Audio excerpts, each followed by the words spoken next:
Mon âme élève le Seigneur. Exulte, car il a fait des merveilles dans ta vie. Il t'a sauvé de la boue, il t'a racheté.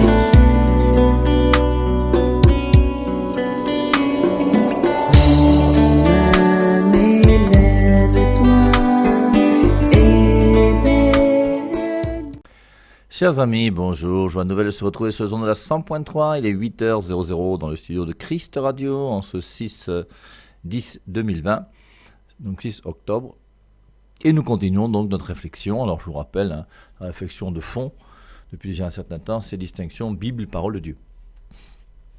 Et c'est important parce que notre foi repose sur la parole de Dieu. Or la parole de Dieu ne se trouve pas premièrement dans la Bible. La parole de Dieu se trouve premièrement dans la bouche de Jésus-Christ. Et Jésus-Christ, sa parole, il l'a transmis à qui? À ses apôtres. Et quand Jésus-Christ a donné sa parole à ses apôtres, Luc 10,16, celui qui vous écoute m'écoute, il leur a pas donné un document, il leur a pas donné un livre, il n'a pas donné un Nouveau Testament. Mais il a donné à ses apôtres la parole. Jésus-Christ a voulu que sa parole soit transmise par oral. C'est pour ça que je vous dis que nous, les catholiques, si aujourd'hui même toutes les Bibles de la terre, d'une manière bizarre, disparaissaient, notre foi ne changerait pas. La foi d'un catholique ne va pas changer aujourd'hui. Nous croyons, prenons un exemple. Nous avons le 21 novembre, nous célébrons, nous dans la congrégation Saint-Jean, c'est une fête, c'est la présentation de Marie au Temple.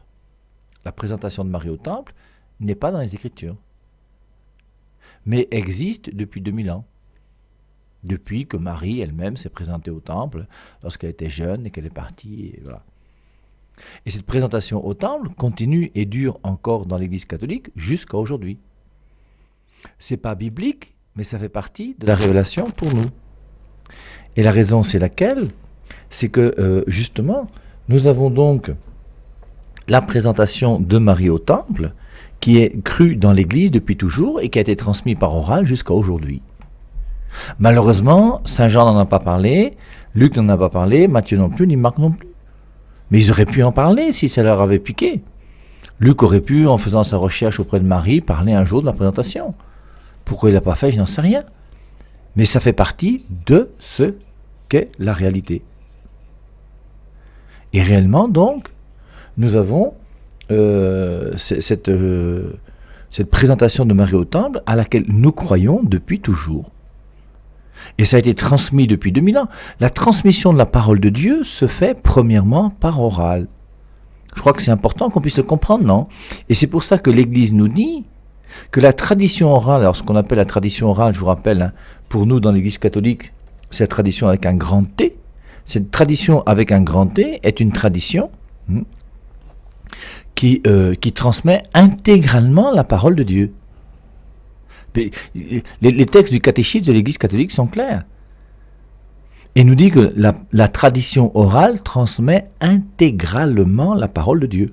Par contre, la Bible, elle, ne transmet pas intégralement la parole de Dieu, puisque Jésus-Christ dit, dans Jean chapitre 20, verset 30-31, Jean chapitre 21, verset 25, « Le Christ a fait en présence des disciples beaucoup d'autres miracles qui ne sont pas écrits dans ce livre. Si on écrivait tout ce que le Christ a fait, la terre ne suffirait pas à contenir tous les livres qu'on pourrait écrire. » Et je vous rappelle, Colossiens 4,16, on voit qu'il y a une épître aux Laodicéens, écrite par Paul, qui a été perdue, qui ne se trouve pas dans le Nouveau Testament. Il fait allusion à cette épître, dans Colossiens 4,16, mais cette épître, nous l'avons perdue. Et c'est là où on voit que notre foi ne repose pas premièrement sur les écrits, notre foi repose sur la parole. Romains 10,17, la foi vient de ce qu'on entend, et ce qu'on entend vient de la parole du Christ. Et j'espère que vous, qui êtes les auditeurs habituels de la 100.3, vous êtes capables maintenant de pouvoir bien faire la distinction entre Bible et parole de Dieu. Alors, Bible et Biblette, je n'ose plus parce que les gens se fâchent quand on leur dit qu'ils n'ont que 66 livres, mais c'est pourtant la vérité, il faut bien leur dire, et on continuera à leur dire, qu'ils le veuillent ou non, ça c'est clair, parce que je ne vais pas diminuer la vérité parce que ça déplaît à quelqu'un. Et on ne peut pas faire d'omelette sans casser des œufs. C'est pour ça que Saint Paul disait dans son épître aux Galates, est-ce que je suis là pour plaire aux hommes? Je ne suis pas là pour plaire aux hommes. Je suis là pour plaire à Dieu. Et pour plaire à Dieu, je dois accepter la vérité. Et cette vérité, c'est important que chacun d'entre nous, nous puissions l'accepter. Et devant la vérité, nous sommes seuls. C'est toi qui acceptes la vérité pour toi. Et c'est à toi de savoir ce que tu cherches, si tu veux la vérité, si tu veux pas la vérité. Deutéronome 30:15, je mets devant toi le bonheur et le malheur, la vie et la mort, la bénédiction et la malédiction, choisis. Et je vous rappelle que donc ce discours dans lequel nous sommes aujourd'hui par rapport à l'épître aux Galates, alors on a commencé à l'étudier un peu hier, et je suis heureux et très heureux de voir que certains d'entre vous ont déjà lu l'épître aux Galates en entier. Mais je vous demande, si c'est possible, de relire l'épître aux Galates encore aujourd'hui. Et demain, c'est 6 chapitres, c'est pas long, en 10 minutes tu as lu l'épître aux Galates. Et demain encore, relis encore l'épître aux Galates. Et commence à faire un petit résumé de l'épître aux Galates, on a commencé à voir le début, nous. Galates 1:6, je m'étonne que vous vous détourniez si vite du Christ qui vous a donné un évangile, que cet évangile-là, vous le refusiez. Et on voit donc comment, c'est très joli ce début de l'épître aux Galates. Alors nous sommes on a quitté un petit peu l'épître aux Galates, mais on va y revenir, pour montrer que ce serviteur de Dieu qui s'appelle Paul est quand même un type extraordinaire. Il a quand même une trempe. C'est quand même un gars il faut reconnaître qu'à travers ces textes que malheureusement, nous dans l'Église catholique, on connaît peu. Mais j'espère qu'en commençant comme ça avec l'épître aux Galates, comme on a vu tous les actes des apôtres ces jours-ci, eh bien, ça va nous permettre de mieux comprendre qui est ce serviteur de Dieu qu'on appelle Paul. Alors, on avait vu hier que la première fois où on voit Paul, c'est lorsque, dans Actes au chapitre 7, verset 58, on le voit en train de garder les habits de ceux qui vont lapider Étienne. Acte 7, 58, on le conduisit hors de la ville et on commença à lui jeter des pierres. Ce qu'on appelle lapider. Les témoins avaient déposé leurs vêtements aux pieds d'un jeune homme du nom de Saul. Voilà Saul qui apparaît pour la première fois. Il apparaît devant ce martyr de Saint-Étienne. Et je suis persuadé que quelque part, il a été touché quand même par ce martyr de Saint-Étienne. Il a vu comment cet homme est mort, et il est mort dans la paix. Puisque pendant qu'on le tuait à coups de pierre, Étienne faisait cette prière. Seigneur Jésus, reçois mon esprit. Il se mit à genoux et cria d'une voix forte, Seigneur, ne leur tiens pas compte de ce péché. Après quoi, il s'endormit dans le Seigneur. Et là, on retrouve dans les Actes des Apôtres le langage qui est le langage de Paul. Les morts sont endormis, pour montrer que les morts ne sont pas morts, parce que les morts sont vivants. Je crois que c'est clair pour nous tous aujourd'hui. Alors, Actes chapitre 8, verset 1, Saul pour sa part était bien d'accord pour qu'on le fasse mourir. Et on voit comment Saul a persécuté les chrétiens. Ce qu'il dira même dans le début de l'épître aux Galates, puisque dans l'épître aux Galates, il veut montrer à ces gens qui sont venus et qui sont encore très juifs, qui judaïsent beaucoup. Il va leur montrer que moi j'ai persécuté les chrétiens, j'étais juif plus que vous. Donc quand des petits apôtres comme ça viennent vous voir, là, ne minimisez pas ces petits apôtres qui viennent avec moi qui suis quand même un apôtre supérieur. Alors c'est pas comme ça qu'il le dit, mais c'est ça qu'il veut faire comprendre aux gens. Et c'est pour ça qu'au début de l'épître aux Galates, il dit, moi je suis apôtre, non de la part d'un homme. Et on avait vu hier que quand il dit je suis apôtre, mais non pas de la part d'un homme, c'est quoi? C'est pour montrer que lui, c'est directement Dieu. Comme il dit dans Galates 1:11, je vous rappelle, je vous déclare, frères, que l'évangile qui a été annoncé par moi n'est pas de l'homme, car moi-même je ne l'ai ni reçu ni appris d'un homme, mais par une révélation de Jésus-Christ. Et dans Galates chapitre 1, verset 1, Paul apôtre, non de la part des hommes. Parce que les apôtres ont d'abord été de la part de Jésus. On avait vu Luc 6:13, il prend des disciples, il en choisit 12 à qui il donna le nom d'apôtre. Et ensuite, une fois que Jésus-Christ est mort, l'Église va continuer à nommer des apôtres. C'est pour ça qu'une fois que Judas s'est pendu, eh bien, on va choisir, et c'est Pierre qui va décider, c'est l'Église qui va se prendre en main, et qui va demander qu'on change Judas par quelqu'un d'autre. Et on va tirer au sort, on va trouver Matthias. Et Matthias, c'est un apôtre qui vient de la main des hommes. C'est les hommes qui ont choisi Matthias comme apôtre. Et lui, donc, il est apôtre de la part directement. Paul apôtre non de la part des hommes ni par un homme, mais par Jésus-Christ et par Dieu le Père qui l'a ressuscité entre les morts. Donc, notre apôtre Paul, là, c'est quand même quelqu'un de... Et puis la présentation de Paul dans l'Épître aux Galates est très belle par rapport au texte de l'Épître aux Galates. Alors, Saul, pour sa part, était bien d'accord pour qu'on le fasse mourir. C'est Actes chapitre 8, verset 1. C'est alors le début d'une grande persécution contre l'Église à Jérusalem. Et les chrétiens vont être persécutés pendant 4 siècles. Et tous, sauf les apôtres, se dispersèrent dans les districts de Judée et de Samarie, Des hommes de foi ensevelirent Étienne et font pour lui un grand deuil, cependant que Saul essayait de détruire l'Église. Il entre dans les maisons et en fait sortir hommes et femmes qu'il fait mettre en prison. On a vu ensuite qu'il s'est converti dans Actes au chapitre 9. On avait lu hier sa conversion dans Actes au chapitre 9 avec Ananias qui va venir lui imposer les mains. Et à la fin de Acte 9, on voit comment on va le faire sortir de la ville dans une corbeille parce que il est persécuté, on veut déjà sa mort. À peine s'est-il converti dans Acte 9 qu'avant la fin de Acte 9, on veut déjà la mort de Paul. Et donc il est obligé, fait sortir d'une muraille. Alors il y a une fenêtre qui donne sur l'extérieur, on met dans une corbeille, on fait descendre la corbeille pour le faire sortir de la ville. Il va partir ensuite pour Derbé, si mes souvenirs sont bons. Alors ce qui est intéressant aussi, c'est quand dans l'épître à Timothée, dans la première épître à Timothée, il dit « Je rends grâce à celui qui m'a donné la force, le Christ Jésus notre Seigneur, qui m'a jugé assez fidèle pour m'appeler à son service. » C'est bien d'être au service de Dieu, hein. Moi, naguère, un blasphémateur, un persécuteur, un insulteur, mais il m'a été fait miséricorde parce que j'agissais par ignorance. Il m'a été fait miséricorde parce que j'agissais par ignorance. On peut poser des actes par ignorance, comme Scott a fait pendant quelques années, et ensuite il a cherché la vérité. En cherchant la vérité, il a découvert la vérité, et ensuite il s'est engagé donc là où se trouve la vérité. Donc il m'a été fait miséricorde parce que j'agissais par ignorance. Il y a des personnes ignorantes qui tordent le sens des Écritures pour leur propre perdition. C'est pour ça que la connaissance est importante. Notre intelligence est quelque chose de formidable et nous devons nourrir notre intelligence de la vérité. Et la vérité pour nous, c'est la parole de Dieu. Alors, je vous lis maintenant Actes chapitre 13, verset 6. « Parcourant l'île entière jusqu'à Paphos, ils tombèrent sur un magicien juif, un soi-disant prophète du nom de Bar-Jésus. Cet homme s'accrochait au gouverneur Sergius Paulus, un homme ouvert. Celui-ci fit appeler Barnabé et Saul, car il voulait entendre la parole de Dieu. Mais l'autre se mit en travers. » Alors donc, Paul a l'occasion de pouvoir prêcher à ce gouverneur qui est là, non ? Et donc, mais il y a quelqu'un qui s'y oppose. Et celui qui s'y oppose, c'est ce prophète bizarre, Bar-Jésus, qui est un magicien juif, soi-disant prophète. Et lui, le gouverneur, cherchait à écouter Paul, à entendre la parole, mais l'autre, ce petit magicien, se mit en travers. L'Élymas, c'était son nom, le nom de ce mage donc, l'Élymas, s'efforçait de détourner de la foi le gouverneur. Qu'est-ce que Paul va faire ? Je suis maintenant dans Acte 13, verset 9. Alors Saul, qui n'est autre que Paul. Alors c'est important ça parce que Jésus-Christ n'a pas changé le nom de Saul en Paul ou de Paul en Saul. Saul et Paul, je vous rappelle, c'est le même nom, mais suivant les cultures différentes.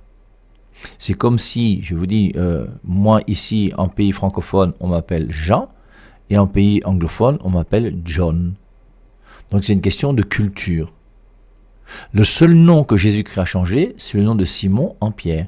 Jean chapitre 1, verset 40 à 42. Tu ne t'appelleras plus Simon, tu t'appelleras Pierre. Et la raison, on la connaît, c'est Matthieu 16, 18, Pierre, tu es Pierre, sur cette pierre je bâtirai mon église. Alors Saul, qui n'est autre que Paul, le fixa du regard, rempli de l'Esprit Saint, et lui dit, « Fils du diable, ennemi de tout ce qui est juste, tu es sans scrupule, et tu ne fais que tromper. Tu ne cesses de fausser les chemins droits du Seigneur. Mais déjà vient sur toi la main du Seigneur, et tu vas te retrouver aveugle. Pour un temps, tu ne verras plus la lumière du soleil. » Paul, c'est quand même quelqu'un de costaud. Et à partir du moment où quelqu'un l'empêche d'évangéliser, ce petit magicien Élymas, il le regarde, il le fixe, rempli de l'Esprit Saint, et qu'est-ce qu'il fait ? Il le rend aveugle. Il lui dit, « Fils du diable, ennemi de tout ce qui est juste, tu es sans scrupule et tu ne fais que tromper. Tu ne cesses de fausser les chemins droits du Seigneur, mais déjà vient sur toi la main du Seigneur et tu vas te retrouver aveugle. Pour un temps, tu ne verras plus la lumière du soleil. » à l'instant même, tombèrent sur lui ténèbres et nuit obscure, et il tournait en rond, cherchant une main pour le conduire. À la suite de cet incident, le gouverneur eut la foi, il était très impressionné par la doctrine du Seigneur. Ce serait bien si nous aussi on pouvait faire la même chose. Hein. Vous imaginez, on fait une prière sur la radio. On demande à tous ceux qui sont dans Yaoundé et qui vivent mal, là, que Dieu les rende aveugles. Paul, lui, il avait quand même un certain pouvoir. C'est quand même pas n'importe qui, Paul. Et forcément, en rendant cet homme aveugle pour un certain temps, on ne dit pas combien de temps, bien forcément, le gouverneur qui voulait entendre parler de Dieu va trouver que cet homme est quand même un homme qui est respectable et il va l'écouter avec beaucoup de ferveur. Alors ensuite, forcément, toujours persécuté, c'est Actes chapitre 13, à partir du verset 48. Ceux qui n'étaient pas juifs se réjouissaient d'entendre cela, et ils prenaient en estime la parole de Dieu. Parce que Paul a quand même été très courageux. Hein. Une fois qu'il a reçu sa révélation dans Actes chapitre 9, puisque c'est juste après qu'il va partir évangéliser, donc je pense que c'est à travers sa conversion sur la route de Damas qu'il va recevoir l'évangile de Jésus-Christ, comme il est dit dans Galates chapitre 1, verset 11, il va partir. Mais imaginez-nous, imagine-toi, tu pars, tu prends ton sac, tu bats du champ et tu pars. Dans une ville que tu connais pas, mais tu pars. Et arrivé là-bas, tu vas commencer à essayer de prêcher à droite et à gauche et de parler. Tu sais pas où tu vas habiter, tu sais pas où tu vas dormir, tu sais pas comment ça va se passer. Nous, quand on va prêcher quelque part aujourd'hui, c'est très facile. Hein. On nous donne un billet d'avion, on sait qu'on sera reçu, on sait qu'il y aura tout, on va bien nous loger, on va bien nous donner à manger, on n'a pas de soucis, on va reprendre l'avion au retour et on aura même une petite enveloppe en même temps, entre-temps. Donc là, la vie est facile. À l'époque de Paul, c'est quand même autre chose. Puis les voyages, c'était à pied, c'était en bateau, on était persécutés, il y avait des bandits, quelquefois c'était pas facile. Quand tu marches à pied de temps en temps, tu rencontres des chiens, tu peux rencontrer des choses bizarres. Donc, ceux qui n'étaient pas juifs se réjouissaient d'entendre la voix donc de l'enseignement de Paul, et ils prenaient en estime la parole de Dieu. Un certain nombre eurent la foi, tous ceux qui étaient destinés à la vie éternelle. La parole de Dieu commença donc à se répandre dans toute la région. Les Juifs montèrent la tête aux femmes de bonne condition qui adoraient Dieu, ainsi qu'aux notables de la ville. Ils suscitèrent une persécution contre Paul et Barnabé et les chassèrent de leur territoire.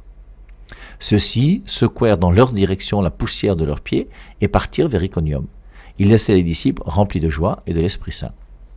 Alors on a l'impression que c'est simplement les choses qui se refont, comme dit Coëlette, rien de nouveau sous le soleil. On a fait ça avec Jésus-Christ, on fait ça avec Paul. Les Juifs montèrent la foule contre Jésus-Christ. La foule qui acclamait Jésus-Christ le dimanche des Rameaux en disant « Béni soit celui qui vient au nom du Seigneur », 4 jours plus tard, la même foule, le jeudi saint, dira « Crucifie-le ». Et là, les Juifs montèrent la tête aux femmes de bonne condition qui adoraient Dieu, ainsi qu'aux notables de la ville. Ils suscitèrent une persécution contre Paul et Barnabé et les chassèrent de leur territoire. Ceux-ci secouèrent dans leur direction la poussière de leurs pieds et partirent vers Iconium. Ils laissaient les disciples remplis de joie. Alors c'est bon aussi parce que ça nous montre, vous voyez, que même dans notre vie apostolique, alors que ce soit moi, Père Hervé-Marie, comme prêtre, ou les évêques, ou tout ce que vous voulez, mais même vous, comme fidèles, on aimerait bien que notre fils, que notre fille, que notre frère, que notre sœur, que notre voisin, que notre voisine, qu'un ami puisse se convertir. Et c'est vrai que nous devons, c'est notre devoir, à nous, comme chrétiens. Je vous rappelle que on avait vu que Jésus-Christ a rempli sa mission, il est mort sur la croix, et maintenant il a dit, allez de toutes les nations, faites des disciples, baptisez-les au nom du Père, du Fils et de l'Esprit, et apprenez-leur à garder les commandements que je vous ai donnés. On a vu que l'évangélisation n'est pas facultative, et que chacun d'entre nous, nous avons le devoir d'évangéliser nos frères. Et il faut que nous soyons capables d'avoir un minimum de connaissances pour pouvoir parler de Dieu d'une manière correcte. Hier, par exemple, il y a un monsieur qui m'a téléphoné, qui habite même au quartier, semble-t-il, on est des voisins là quelque part, et j'ai été très heureux de discuter avec lui. Il m'a d'abord envoyé quelques SMS, il m'a dit « Est-ce que je peux vous appeler ?» Comme j'étais un peu libre, j'étais devant le tennis de Roland Garros. Et je lui ai dit « Bien sûr, il n'y a pas de souci. » Il m'a appelé, et c'est quelqu'un qui connaît très bien les Saintes Écritures. Et c'est très agréable de discuter avec quelqu'un. Quand tu dis « Mais tu connais aussi un Timothée 3.15, tu sais, 2 Thessaloniciens 2.2, 2 Thessaloniciens 3.15, alors on se renvoie la balle, Exode 24, sans souci. C'est très agréable, c'est très très agréable. Et tu sens que c'est une personne qui cherche la vérité et qui est très très proche de gens des autres églises. Alors on a repris tous les arguments sur la Vierge Marie, le médiateur, toutes ces questions, différences Bible, parole de Dieu, enfin. Et il faut que nous soyons capables, nous, quand une personne comme ça nous appelle, d'avoir des arguments qui soient solides. Chacun à notre niveau, non? Et c'est pour ça que c'est important de se former pour être capable, de pouvoir donner l'évangile de Jésus-Christ aux autres. Mais même en étant formé, il y a des gens qui vont refuser l'évangile. Il y a les Juifs qui ont refusé. Et les Juifs sont allés jusqu'à condamner Jésus-Christ. Et Paul, ce sera un peu la même chose. Il va aller jusqu'à décapiter, Pierre sera crucifié la tête en bas, et on voit que dans leur vie apostolique, oui, il y a des difficultés. Ceux-ci secouèrent dans leur direction la poussière de leurs pieds et partirent vers Iconium. Parce qu'il y a des gens qui ne veulent pas recevoir la parole de Dieu. Il ne faut pas s'en étonner, c'est normal. Et chacun est libre. Il ne faut jamais forcer quelqu'un à suivre Jésus-Christ. Il faut lui apporter tous les arguments les meilleurs pour le convaincre que c'est important d'être chrétien. Et ensuite, maintenant, à lui de pouvoir décider. Et si tes arguments sont solides et convaincants, forcément, on va te suivre. Nous sommes maintenant dans Actes chapitre 14, verset 19. Ils restèrent tout un temps en cet endroit où ils enseignaient. Ensuite arrivèrent les Juifs d'Antioche de Pisidie. Ils parlèrent avec beaucoup d'assurance, affirmant qu'il n'y avait rien de vrai dans toute cette prédication, que tout était invention. Ils surent amener la population à s'éloigner d'eux, et finalement ils lapidèrent Paul. Encore les Juifs qui vont s'opposer, comme Jésus-Christ. Les Juifs voulaient le mettre à l'épreuve, et il dit, et on voit comment il commençait à avoir un apostolat qui marchait bien. Alors les Juifs d'Antioche de Pisidie sont venus pour dire que ce Paul-là, méfiez-vous. Et ils ont réussi donc à tourner la tête des gens, ils surent amener la population à s'éloigner d'eux, et finalement ils lapidèrent Paul. Ils le traînèrent hors de la ville, pensant qu'il était mort. Le gars a souffert. Et il a été lapidé. Il pensait qu'il était mort. Verset 20, acte 14, 20. Mais alors ses disciples vinrent l'entourer. Il se releva pour rentrer dans la ville, et le lendemain, il sortit avec Barnabé pour Derbé. Donc le lendemain, il pouvait quand même marcher. Il était quand même, il devait être un peu esquinté quand même, parce qu'il pensait qu'il était mort. Je ne sais pas quelle nuit il a passé, comment il a passé sa nuit, comment ça s'est passé après pour qu'il parte à Derbé, mais le gars a souffert à cause de Jésus-Christ. C'est pas rien. Alors ensuite, on a tous ces passages extraordinaires où on dira, nous, objectivement, en lisant, que Paul est quand même un petit vantard. 1 Corinthiens 11, 1. Suivez mon exemple comme je suis celui du Christ.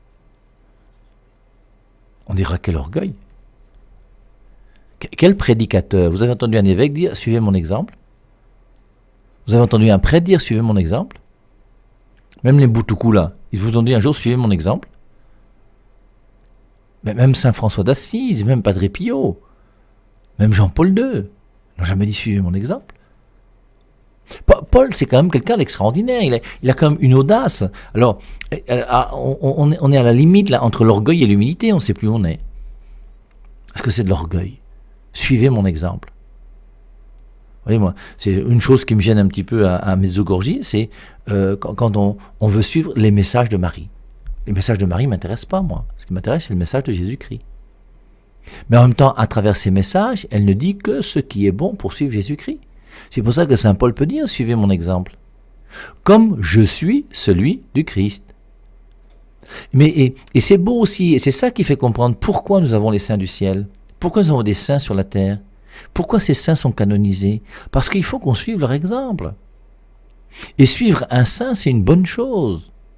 Nous avons la chance d'avoir des saints et des saintes. On a vu samedi, lorsqu'on parlait de la Vierge Marie, avec Sainte Thérèse de l'Enfant Jésus, que Sainte Thérèse de l'Enfant Jésus nous disait, moi, Sainte Thérèse, j'ai une chance énorme, plus grande que celle de Marie, c'est que moi, j'ai la chance d'avoir Marie pour m'aider à cheminer sur le chemin de Dieu. Mais toi, Marie, tu n'avais pas de Marie pour t'aider. Je ne sais pas si vous comprenez ce que ça veut dire, parce que peut-être que mon langage est Mais c'est très joli, c'est la Vierge Marie, elle, elle s'est battue comme elle a pu, avec l'Esprit Saint. Bon, elle a quand même la grâce d'être privilégiée d'une certaine manière. Mais nous avons la chance d'avoir la Vierge Marie. Et à travers la Vierge Marie, pas seulement la Vierge Marie, mais Saint Jean-Paul II, Saint Padre Pio. Je vous dis, moi j'ai ma statue de Padre Pio. Je lui dis bonjour tous les jours, dans mon oratoire. Et ce sont des saints qui sont intéressants. J'ai Marie-Madeleine, petite statue de Marie-Madeleine, qui est là aussi. Je l'invoque tous les jours. Ce sont des modèles qui sont des gens qui ont vécu sur terre, qui ont leurs difficultés, et puis qui ensuite ont été vainqueurs et qui nous montrent le chemin. Comme saint Paul dit dans 1 Corinthiens 11:1, suivez mon exemple. Mais tu peux suivre l'exemple de Mère Teresa. Tu peux suivre l'exemple de Padre Pio, de saint François d'Assise, de tous les saints, toutes les saintes qu'on a canonisés dans l'Église catholique, qui sont pour nous des modèles aujourd'hui. 1 Corinthiens 11:1, suivez mon exemple comme je suis celui du Christ. Colossiens 3:17. Devenez à l'envi mes imitateurs. Je vous dis, Paul, c'est formidable, Paul. Hein. Devenez à l'envi mes imitateurs, frères. Et fixez vos regards sur ceux qui se conduisent comme vous en avez en nous un exemple. Et il ne dit pas seulement moi, mais tous ceux qui sont exemplaires, mais suivez-les. Et d'ailleurs, c'est ce qu'on fait partout. Je dis, un père de famille, une mère de famille va dans la famille prendre les enfants qui sont exemplaires pour montrer à ceux qui sont un peu délinquants, mais fais comme ton frère. Regarde comment il a 14 de moyenne pendant l'année, il est toujours bien habillé, sa tenue est toujours propre, il est là, il travaille, il n'est pas éparpillé comme toi. Dans une salle de classe, mais un professeur va essayer de regarder, voici tel élève, imitez-le. Et on voudrait que tout le monde puisse imiter. Les footballeurs voudraient imiter Messi ou je ne sais pas qui encore. Les tennisman, Federer, Djokovic ou Nadal. Et chacun a ses imitateurs. Nous avons des imitateurs même dans la foi chrétienne. Devenez à l'envi mes imitateurs, frères, et fixez vos regards sur ceux qui se conduisent comme vous en avez en nous un exemple. Car il en est beaucoup, je vous l'ai dit souvent, et je le redis aujourd'hui avec larmes, qui se conduisent en ennemis de la croix du Christ. Il y a des gens qui ne sont pas des modèles. Et autour de nous, cherche, autour de toi, regarde. Les voleurs, les chatteurs, ton ami là, qui a sa femme et qui a un deuxième bureau. Ce n'est pas un modèle. Et nous ne sommes pas sur Terre pour imiter les gens qui ont les deuxièmes bureaux. Nous ne sommes pas sur Terre pour imiter les gens qui coupent un peu d'argent à droite et à gauche dans les bons du trésor ou je ne sais pas quoi encore, ou toutes ces choses qui se passent partout. Nous ne sommes pas sur Terre pour faire des fausses factures comme les autres. Et ces gens-là ne sont pas à imiter. Il faut imiter ceux qui sont imitables. Car il en est beaucoup, je vous l'ai dit souvent et je le redis aujourd'hui avec larmes, qui se conduisent en ennemis de la croix du Christ. Leur fin sera la perdition. Ils ont pour Dieu leur ventre, on peut ajouter leur bas-ventre, parce que ça c'est le plaisir sexuel ou de la nourriture. Ils ont pour Dieu leur ventre ou leur bas-ventre et mettent leur gloire dans leur honte. Il y a des gens qui mettent leur gloire dans leur honte. Ouais, j'ai 2 deuxièmes bureaux, moi, je suis un gars puissant, je suis fort. Je tire sur tout ce qui bouge. Une fille ne peut pas entrer dans ma chambre et sortir comme elle est entrée. Moi, je suis un homme. Hein. Ils mettent leur gloire dans leur honte. Ils n'apprécient que les choses de la terre. 1 Corinthiens chapitre 4. Ce n'est pas pour vous confondre que j'écris cela, c'est pour vous avertir comme mes enfants bien-aimés. Auriez-vous en effet des milliers de pédagogues dans le Christ, que vous n'avez pas plusieurs pères? Alors c'est intéressant pour le mot père. Hein. Matthieu 23,9 n'appelez personne père sur la terre. Et là, vous n'avez pas simplement plusieurs pères, car c'est moi qui par l'évangile vous ai engendré dans le Christ Jésus. Et donc, Paul reconnaît qu'il est le père des habitants de Corinthe. Verset 16, 1 Corinthiens 4, 16, « Je vous en prie donc, montrez-vous mes imitateurs. C'est pour cela même que je vous ai envoyé Timothée, qui est mon enfant bien-aimé et fidèle dans le Seigneur. Il vous le rappellera mes règles de conduite dans le Christ Jésus, telles que je les enseigne partout dans toutes les églises. » Alors, ensuite, on lira sans doute tout à l'heure à 10h30 le passage de 2 Corinthiens chapitre 11. Et dans 2 Corinthiens chapitre 11, on voit Paul qui va se vanter. Il y a un passage dans lequel il dira, alors je vais essayer de retrouver Paul qui fait son éloge. Nous avons été trop faibles, j'en suis presque honteux. Mais puisqu'ils sont si hardis, moi aussi je veux l'être. Il parle des autres apôtres. Comme pour l'histoire de Galate. Hein. Dans l'histoire de Galate, il va montrer que lui aussi, là, des gens qui sont venus là, vous raconter qu'il faut revenir à la loi juive. Là. Moi, j'étais juif plus qu'eux. Hein. Et c'est pour ça qu'il dit, ils sont hébreux, moi aussi. Ils sont israélites, moi aussi. Ils sont descendants d'Abraham, moi aussi. Ils sont attendants du Christ, je vais dire des bêtises, je suis bien plus qu'eux. Le travail, j'en ai fait beaucoup plus. Les prisons, j'y ai été davantage. Les coups reçus, sans comparaison. Et bien des fois, j'ai frôlé la mort. 5 fois, les Juifs m'ont donné les 39 coups de fouet. 3 fois, j'ai reçu la bastonnade. 1 fois, j'ai été lapidé. 3 fois, j'ai fait naufrage, etc., etc. C'est extraordinaire. Et c'est vrai que nous avons la chance, nous, de pouvoir avoir un homme comme Paul. Alors, c'est bien, vous voyez, qu'on puisse essayer de mieux comprendre qui il est, voir comment il a vécu, ce qu'il a fait, et que nous puissions, nous aussi, essayer de l'imiter, comme il le demande d'ailleurs, dans les Saintes Écritures. Et c'est pour ça que imiter Paul comme imiter les saints, ça n'a jamais été quelque chose qui est contraire aux Saintes Écritures. Amen.